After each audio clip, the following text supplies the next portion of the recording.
This video is part of a course entitled The Successful Scholar, which can be found on udemy.com, teachable.com, or thinkific.com.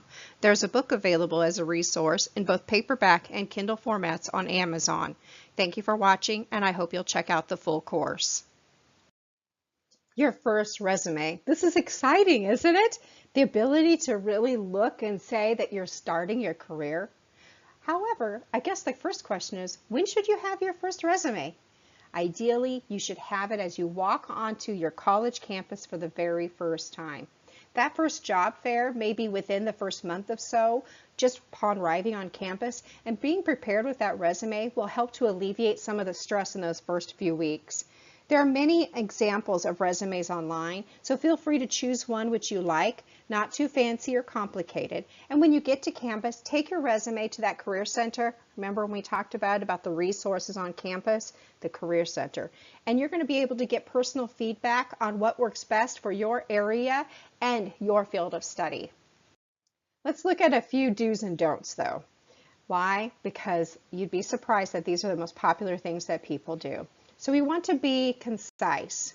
Resumes may only get a 30-second scan. Did you know that? And sometimes now, since we are in a technological age, we're finding that some resumes never even make it to the eyes of the employer because you didn't have the right words in it. You want to show results. You want to demonstrate accomplishments that you have even before you did any job duties. Tailor the resume to the job that you want. So I have a complete resume with every complication, every accomplishment, every challenge, publication, every job, every problem-solving experience I've had in 30 years. This is what I call my master resume.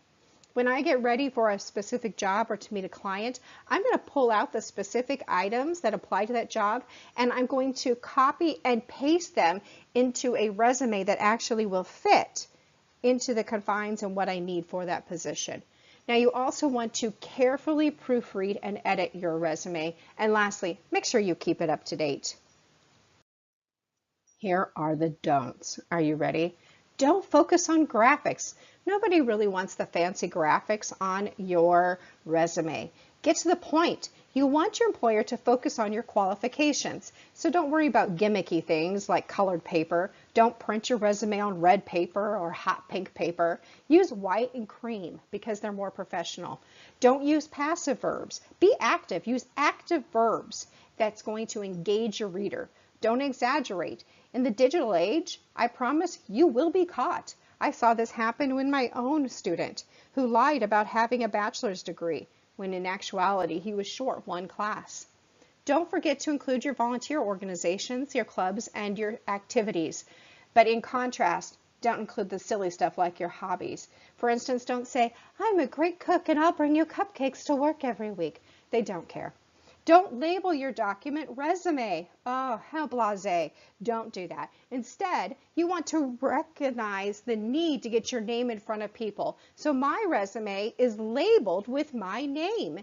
Now, on my computer, my resume is labeled with the name resume and the current date. So that way I know that it's the most up-to-date resume. But when I upload the document to a job site, I change the title to my name.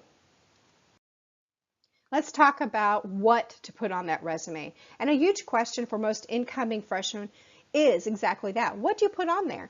You may have very little work experience or only a high school education.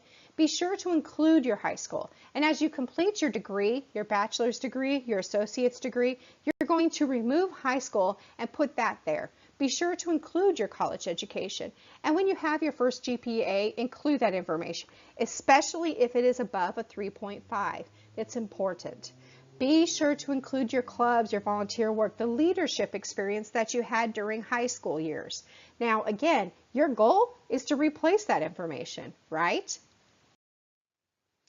So here's what you're going to do. During the next 4 years, you're going to look at what's on that resume and replace it with information and occupations and experiences from the college campus. You want to find things that are more valuable and relevant for your professional career. So good luck. Remember that creating your resume is not a one-time task. You're going to continue to use it, continue to update it, and you will continue to tweak it throughout your career.